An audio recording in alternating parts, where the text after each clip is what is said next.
Okay, so die boek van Titus.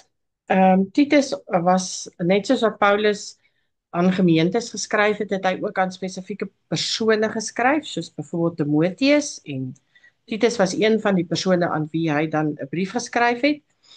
Nou Titus was 'n nie-Joodse Christen, so hy was nie 'n Jood gewees nie. En hy het Paulus ontmoet en hy het saam met Paulus gewerk om die evangelie juis onder die nie-Joodse gemeenskappe te versprei. Hy het dikwels opgetree in gemeentes as Paulus se verteenwoordiger en hy word in verskeie briewe genoem as 'n loyale en effektiewe vennoot van Paulus en ons sien tipies dit in boeke soos 2 Korintiërs en in Galasiërs waar Titus dan pertinent genoem word deur Paulus. Ons sien nie regtig baie detail van persoonlik wie Titus was in die Bybel nie, maar ons leer wel uit dit wat Paulus van hom skryf dat hy 'n redelik volwasse persoon was. En volwasse bedoel ek nou nie hy is nou oud of groot nie. Volwasse in die sin van hy het oorgekom as 'n persoon wat lewenservaring en lewenskennis het. Daarbij was hy beskryf deur Paulus as betroubaar en was hy 'n gerespekteerde persoon in die omgewing waar hy gewerk het. Hy vervul dan ook 'n baie groot rol in die vroeë kerk. Ons weet die kerk, die eerste kerk is gestig daar in Handelinge. En Titus is dan 'n persoon wat 'n rol speel in die ontwikkeling en die verdere uitbreiding van die kerk in daardie tyd.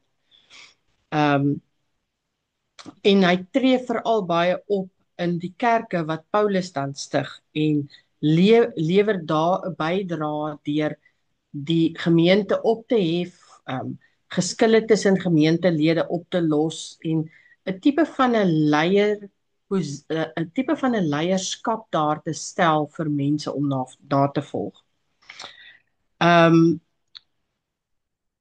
Hy is spesifiek deur Paulus na Korinte gestuur om met die uitdagings te help wat die gemeente in Korinte ervaar het. 2 Korintiërs 7 lees ons daarvan.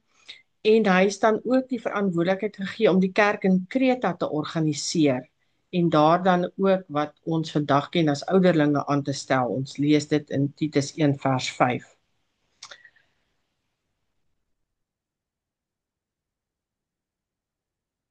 Net soos al die ander persone waarvan ons gelees het en dan Paulus ook homself, het Titus ook maar probleme in die gesig gestaar. Daar was 'n gebrek aan leierskap in die kerk gewees. Daar was baie geskille en oneronsies tussen die nie-Jode en die Jode, tussen gemeentelede. En dan die groot ding wat aan die orde van die dag was vir daardie tyd was die valse leringe wat dan omgegaan het en 'n groot ding is waarteen Paulus gewaarsku het ook in daardie tyd. In Kreta waar Titus was daar veral morele laksheid en kulturele uitdagings en het Paulus vir Titus aangemoedig om daarop te fokus en die kerk daar rondom te stabiliseer en dan te versterk. Om leierskap te gee aan die Christene van daardie omgewing en ook ten opsigte van die leefwyse wat hulle moet volg as Christene.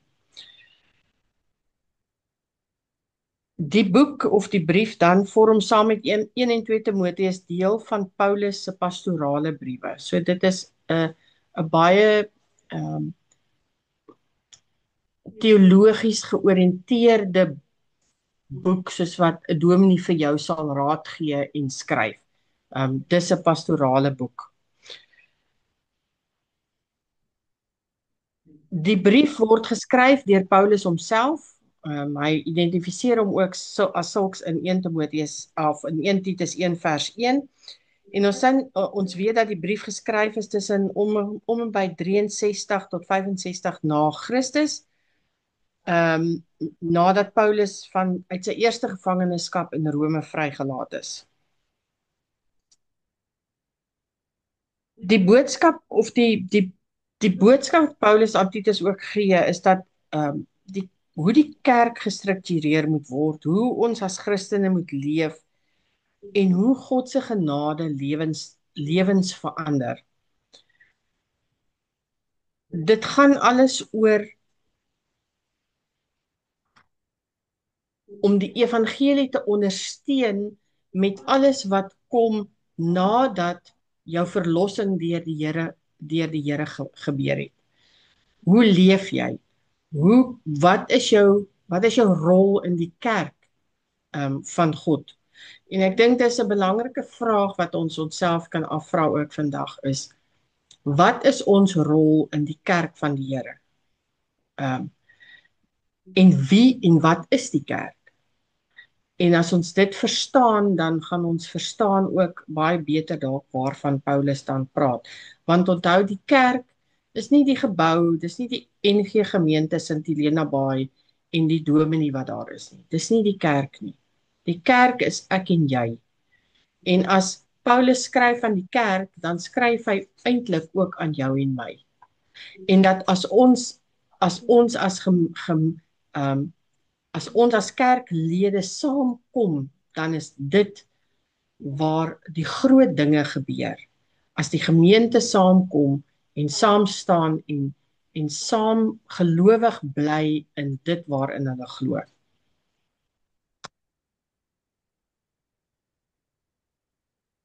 Titus, een van die baie mees bekende teksverse in die boek van Titus, vind ons in Titus 2 vers 11 tot 12, wat sê, want die genade van God het aan alle mense verskyn en saligheid gebring.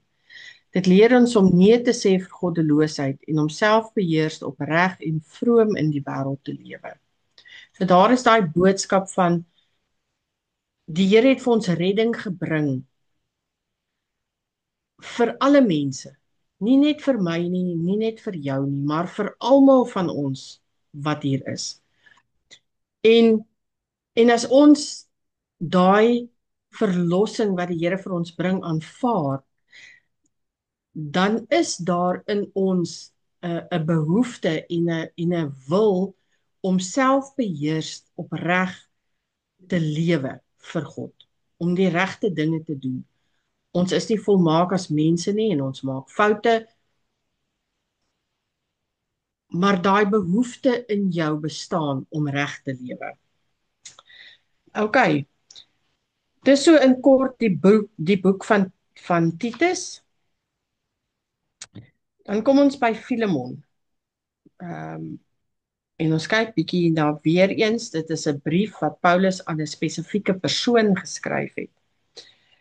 En as julle nou bietjie sal terug onthou, het ons al bietjie oor Kolossense gepraat.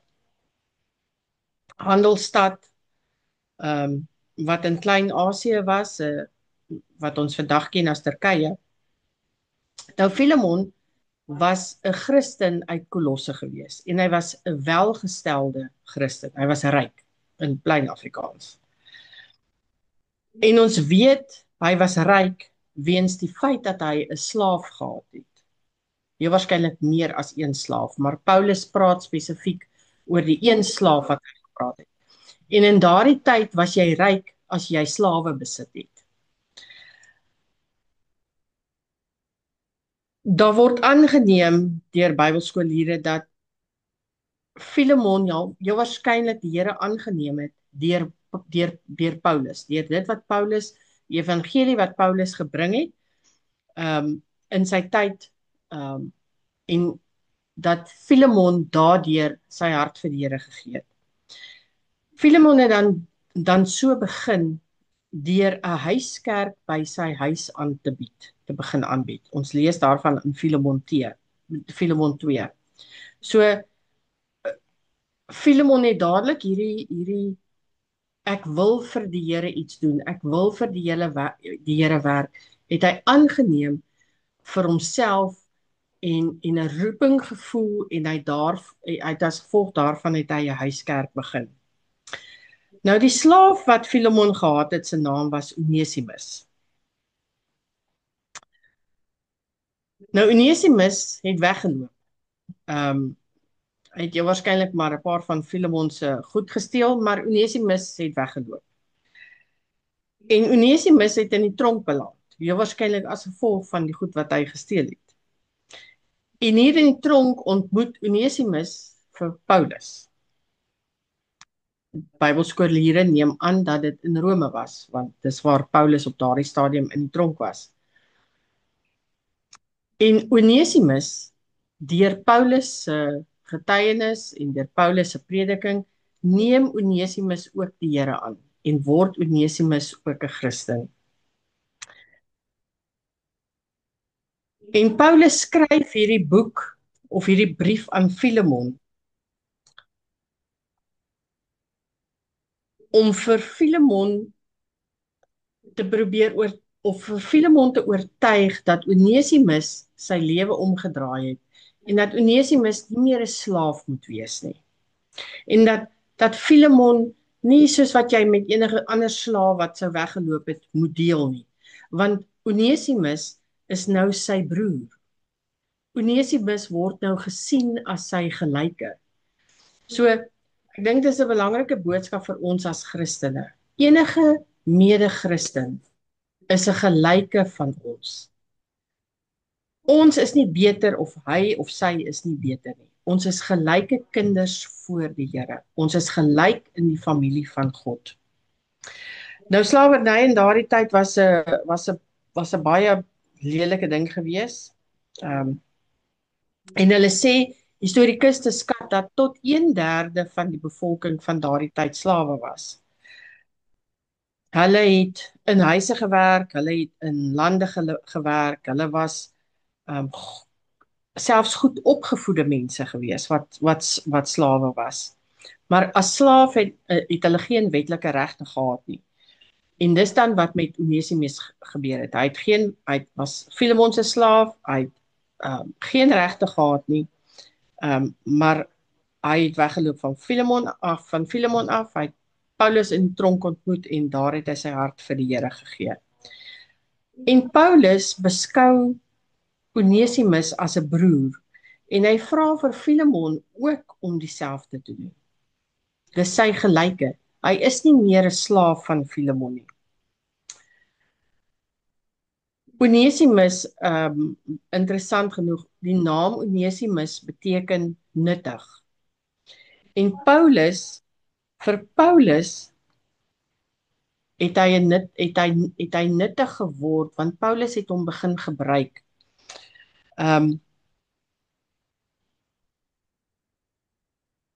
Hy stuur dan ook vir Onesimus terug na Filemon toe en hy benadruk dit vir Filemon dat hierdie man sy lewe omgedraai het, dat Filemon hom moet vergewe en dat hy moet behandel soos 'n gelyke voor die Here. En dat hy homself moontlik moet vrylaat. Paulus skryf in as jy die brief lees, doen Paulus dit op 'n liefdevolle manier. Hy skryf nie op 'n manier wat voel dat hy vir Filemon dwing om dit te doen nie. Maar dat Filemon dit moet doen uit liefde uit, want hulle is een en gelyk voor die Here as die Here se kinders. Ons weet dan ook dat Paulus die brief geskryf het, en dat Timoteus die sender van hierdie brief was. So waar ons voorheen gekry het dat Paulus ook aan Timoteus geskryf het hy hierdie brief aan Titus geskryf en Timoteus was hy die draer en het die brief afgelewer. Hierdie brief is ook geskryf in die tronk terwyl Paulus in die tronk was rondom 60 tot 62 na Christus en is baie duidelik 'n pleidooi vir vergifnis. Die boodskap wat Filemon vir ons gee is dat die Here Jesus Christus 'n transformerende krag in jou lewe bring wat kan lei dat mense versoen raak, dat mense mekaar sien as gelykes, dat mense mekaar kan lief hê, dat mense mekaar kan help, dat mense ehm net soos wat Christus hulle liefhet, liefde kan uitdeel vir ander. In hierdie pleidooi van Paulus om vir Filemon om Onesimus vry te laat as slaaf en hom te sien as 'n gelyke voor die Here, sien ons ook die Here Jesus.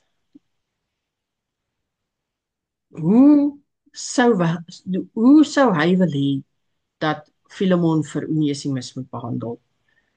Wat sou hy wil hê dat Filemon vir Onesimus moet doen? En dieselfde vraag word ook vir ons gevra vandag.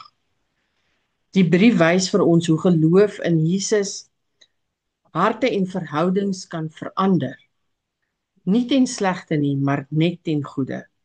En dat daar 'n barmhartigheid en gelykheid uit hierdie liefde uit voortspruit. Ons lees in Filemon 1 vers 15 tot 16.